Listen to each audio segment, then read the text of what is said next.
Hi, good afternoon. Welcome to the marketplace. Coming up, efforts underway to salvage crude oil and avert spillage after oil tanker splits.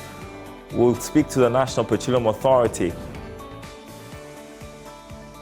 Also coming up, IMF projects robust economic recovery for Ghana from next year with almost 5% growth rate in new economic outlook report.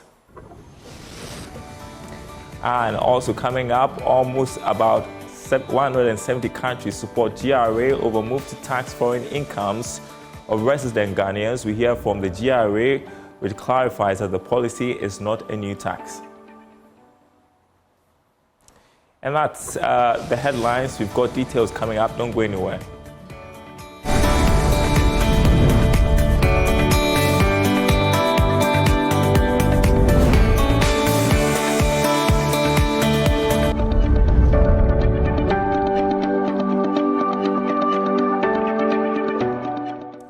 Well, first up, the IMF is projecting that Ghana's economy should rebound strongly next year. The fund is therefore projecting a 4.4% end-of-year growth for the country.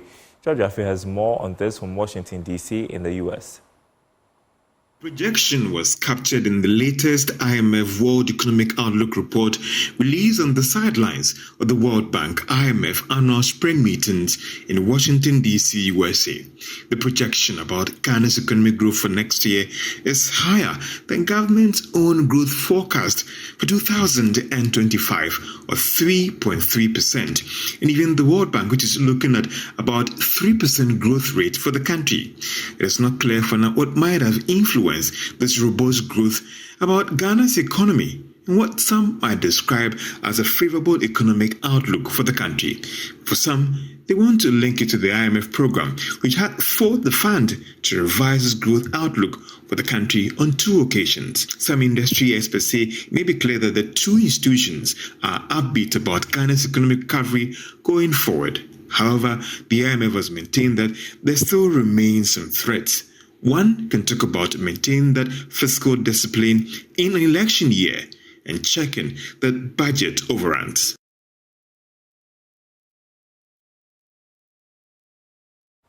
Now, the Ghana Revenue Authority has signed an information sharing agreement with 170 countries across the globe to support the move to tax foreign income of resident Ghanaians. According to the GRA, this is an existing policy which was passed in 2016, but lack of adequate data delayed its implementation. Speaking to clarify the law, the GRA also dismissed claims that this is a new tax to replace the VAT on electricity. Here's Chief Revenue Officer Free Zones at the Domestic Tax Division, Dominic Adamno-Nate. This is not a new tax. It has been in the laws since 2016. Section 3, Section 111, and Section 103. Anyone who is in Ghana who earns income outside Ghana, who is a resident person and earns income outside Ghana, is supposed to consolidate all incomes, whether earned in Ghana or outside, and then subject that to tax. And this is not a new tax. It's in the Act already. We are just now enforcing that provisions in the Act. So if it's a law that has been passed since 2016, why are we now implementing it or enforcing it?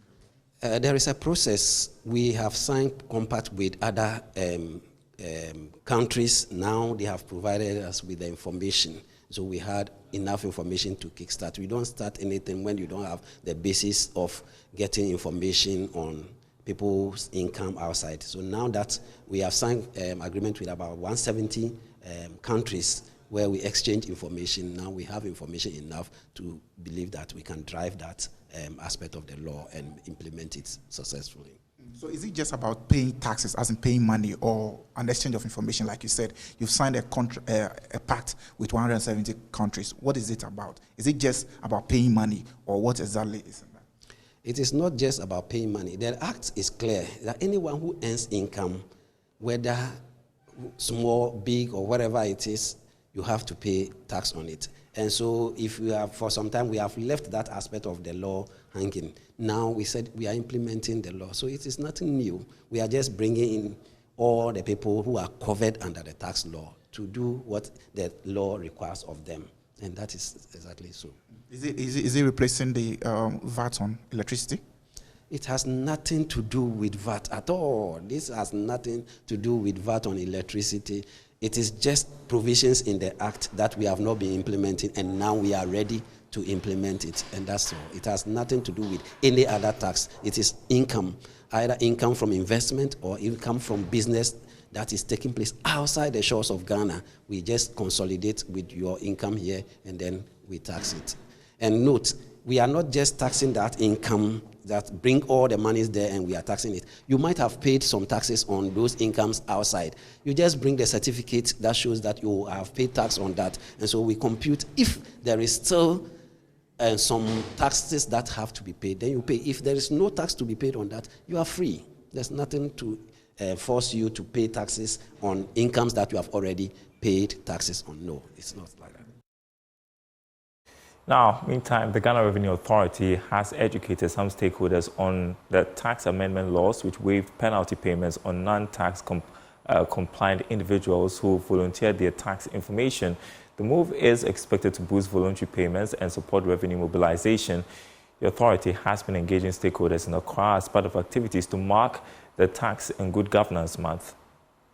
The month of April every year is declared by the Ghana Revenue Authority as Good Governance Month to improve on tax collection. Addressing some stakeholders as part of activities slated for the month, the GRA indicated its commitment to the amended Revenue Administration Law, which gives waivers to individuals who disclose their tax information to the authority and make payments. Assistant Commissioner of Audit at the Large Tax Office, Dr. Martin Kobil Yamborija, explains to Joy Business. As a means to encourage people to voluntarily comply, we amended the Section 74 of the Revenue Administration Act that if, as a taxpayer, you have discovered that information that you have earlier on provided to the Ghana Revenue Authority is not accurate, or information that you should have provided you have not provided, and then you, on your own volition, decide to come and then disclose that information to the Commissioner General, then the benefit is that any penalties that could have been imposed on you, either monetary or imprisonment, you are given a waiver of that. So we want to encourage people. And this is something that is not just like a one-off amnesty. It is something that we have incorporated into the law that at any time, a taxpayer can always take advantage of that.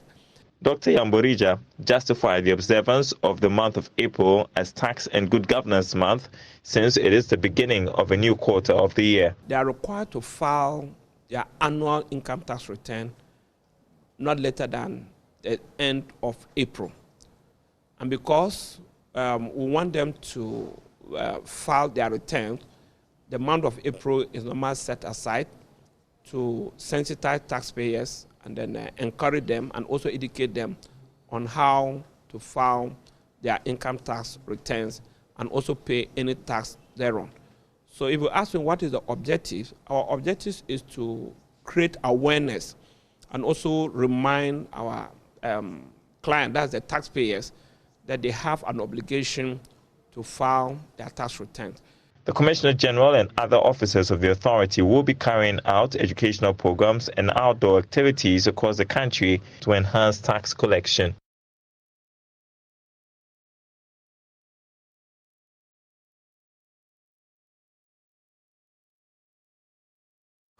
All right, you're watching The Marketplace. Now, the World Cybercrime Index, which identifies the globe's key cybercrime hotspots, has 3 African countries in the list of top 20, including Ghana, Nigeria, and South Africa. The data was gathered through a survey of 92 leading cybercrime experts from around the world who are involved in cybercrime intelligence gathering and investigations.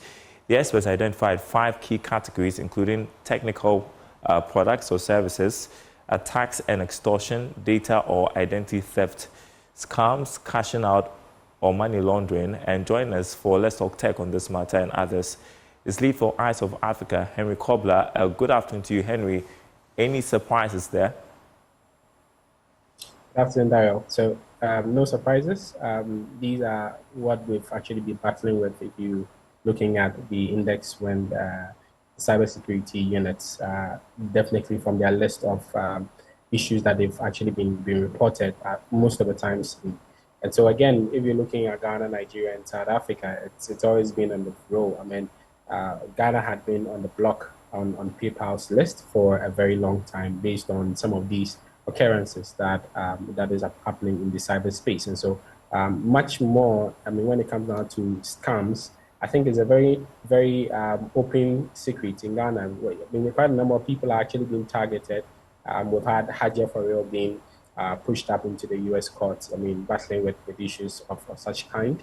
Money laundering is actually coming up strongly. Credit card fraud, I mean, money mules, illicit virtual cash, currency platforms are all popping up again. And again, you'd realize that we're having some of these coming through because we're having quite a number of Nigerians coming to Ghana.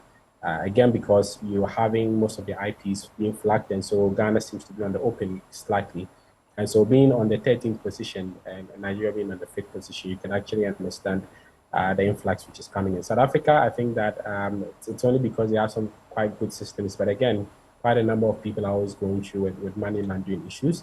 For me, technical products which are coming in terms of malware coding and compromising of systems, I think that we're also coming up strongly in that regard, where there have been quite a number of reports on breaking into systems, which is coming in. And again, some of them coming in terms of All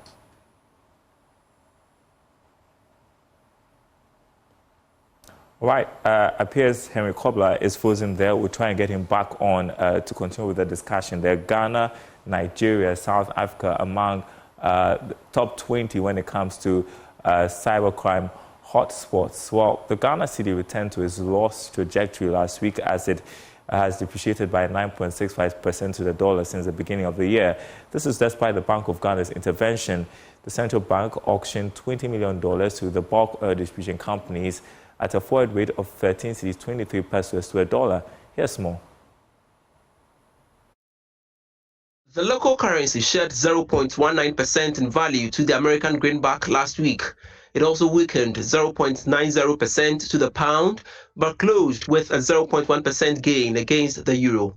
Ghana officials of the International Monetary Fund on Sunday reached a staff-level agreement on the second review of the $3 billion extended credit facility. Analysts see the move as a positive step towards receiving the planned $360 million funding. However, the board approval and the fund disbursement depend on the country reaching an agreement on a memorandum of understanding consistent with the $5.4 billion official creditor restructuring agreement reached in January 2024. The country could not also reach a debt restructuring agreement with two of its international bondholder groups. Analysts believe while the IMF board approval is not contingent on the debt rework, the current development may lead to renewed market uncertainty, prompting investors to lean towards safe haven assets. As a result, the Ghana cedi may lose grounds this week.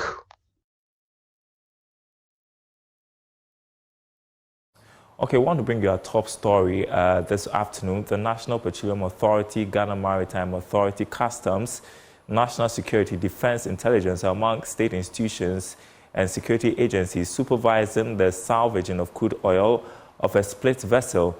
Although information about the incident is scanty, Joy Business has learned that the oil tanker carrying crude oil split upon reaching Old Ningo in the Ningo Prampram district last Friday.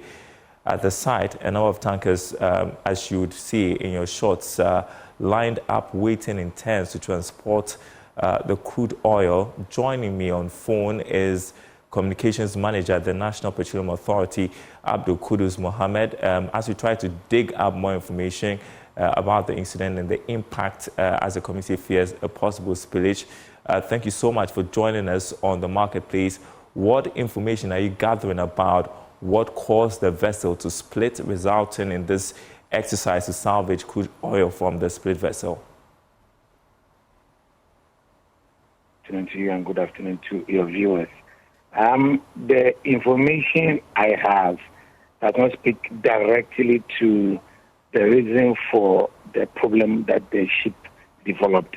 It says that we had an information, or call it a request, for an emergency evacuation of the crude oil in that vessel because of the mechanical fault that it generated, and that would not allow it to reach its intended place for berthing and discharging. And so the approval was granted to their request, and the relevant organizations that play role in this particular matter of fuel importation and discharge were all invited and played various roles in having to have the product evacuated. So it was the crude oil meant for one of the refineries in Accra, and so after the permission was granted, PRVs were arranged by the refinery to have the fuel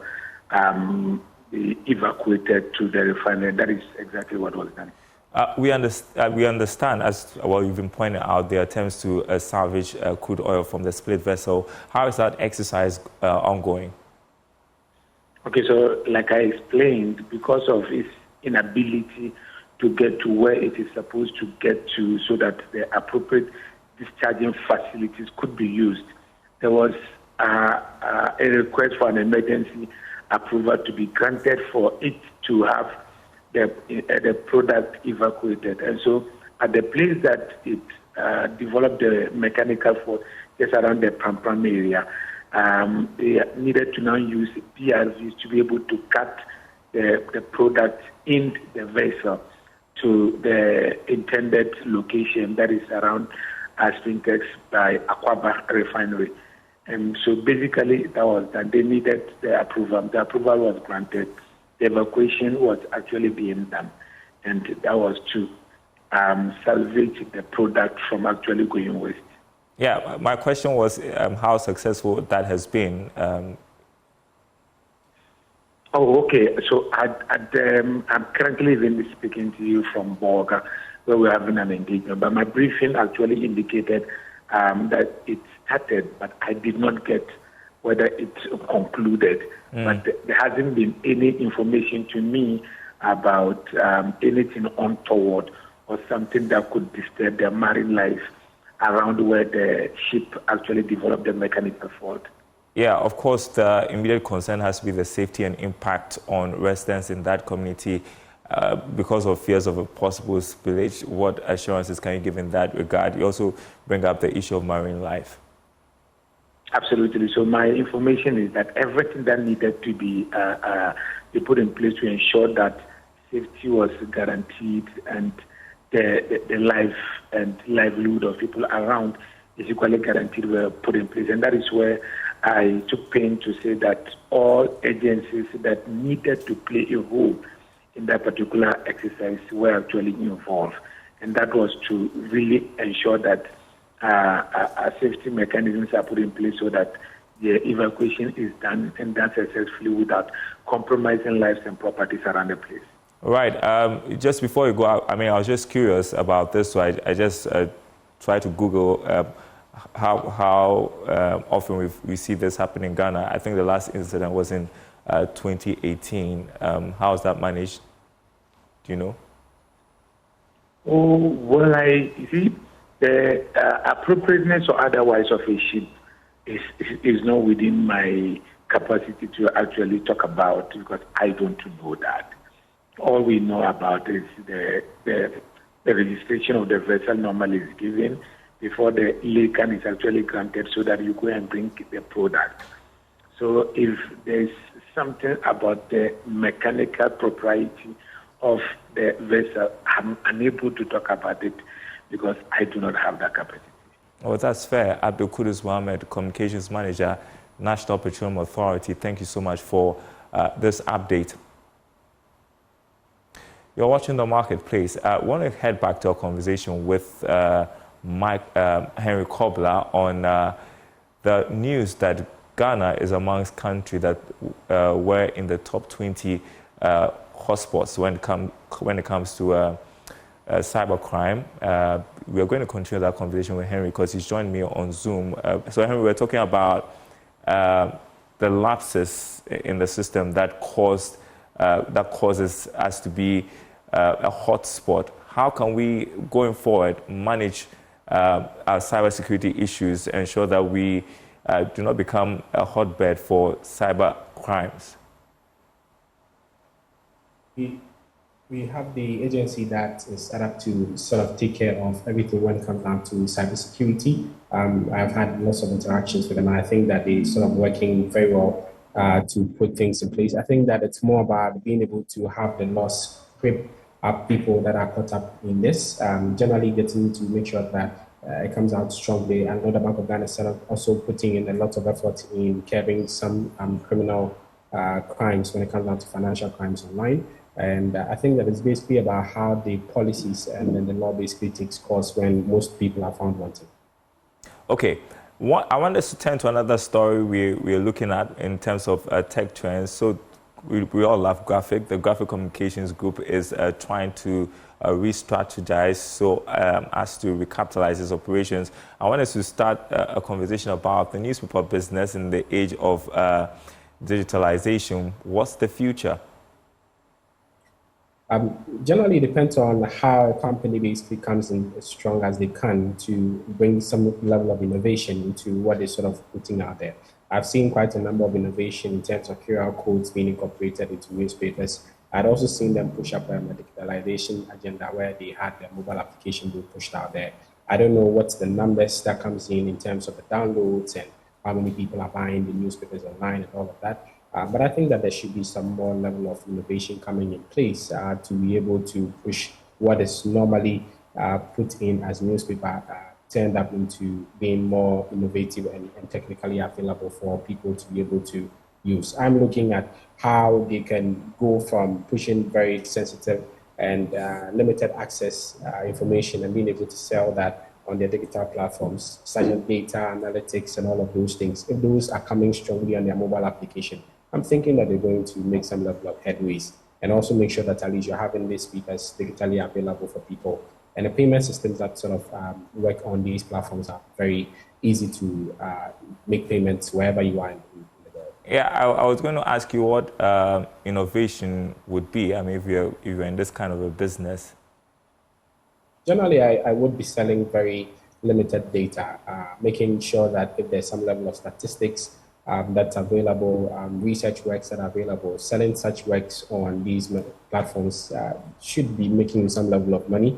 I've seen how Bloomberg and most of the international media basically will have to pay just to read some particular news items, which is having quite a number of data research pushed in. And so that's one part of it. Again, being able to sell the newspaper digitally is something I've already seen them do, but I'm looking at how they're promoting it. There needs to be that intentional promotion. I've seen how ECG had to put in a lot of promotion and marketing into their Power App. I'm looking at the same thing for graphics. If they could do a very long push with that in terms of pushing that to us, I think that they're going to make some good money from it. All right, let's turn to the smartphone market. Some news from there as well. And Samsung regaining the top spot, 20.8% market share in the first quarter of this year. Sorry, iPhone users. I've loved Samsung from days, only because of some reasons. It's quite easy to have a lot of mobile applications hit on Samsung, and the innovations are quite easy. People are able to develop applications and do their testing on the go, and so it makes it quite easy for innovation to start with. And so people that would generally want to have some level of innovation from the developer side, be able to just jump on Android and run. In terms of market buy prices, I think that Samsung has quite a number of products, which makes it quite easy for people to jump on Samsung and buy based on their budget rates. And so you really don't have to struggle to just have the high-end phones from Samsung. Generally, if you're looking at this year, they've done quite a good one. They've actually had quite a number of shipments of up to 7.8%, which is amounting to almost about 280 million units. So just in January and March, which is a lot when it comes down to that, where they actually getting some 20% in market share. And then Samsung, Apple is actually dropping to 17.3%, which is a shame a bit. Generally, you're seeing Xiaomi also pick up. What's happening with Apple though? 1 minute. Generally, I think that it's more about the US-China war. Generally, you're having Chinese government pushing that a lot of iPhones are actually not being used by Chinese employers. Same as in the US, you're having Chinese phones struggling to make the market there. And so that disparity comes in as large for them. But you realize that Samsung it's always just on the level to just be everywhere. And I think that also because the Samsung Galaxy 24 basically comes in with a lot of AI. I mean, a lot of people are starting to enjoy the AI trend, and so they would always jump on a platform that has more about to offer when it comes down to AI. All right. Henry Kobler, I don't know, I'm tempted to call you Michael. Henry Kobler, lead Eyes of Africa, thank you so much. Great to see you. Appreciate it. And that's the marketplace. Thanks for watching, everyone. There is more news on our website, myjoyonline.com/business. You can get the day's stories from over there. In 2 minutes, I'll be on radio on the masterclass. We'll be talking rebranding, or personal branding rather, in the digital age. Make a date if you can. Joy 99.7 FM. Thanks for watching. We will be back same time tomorrow.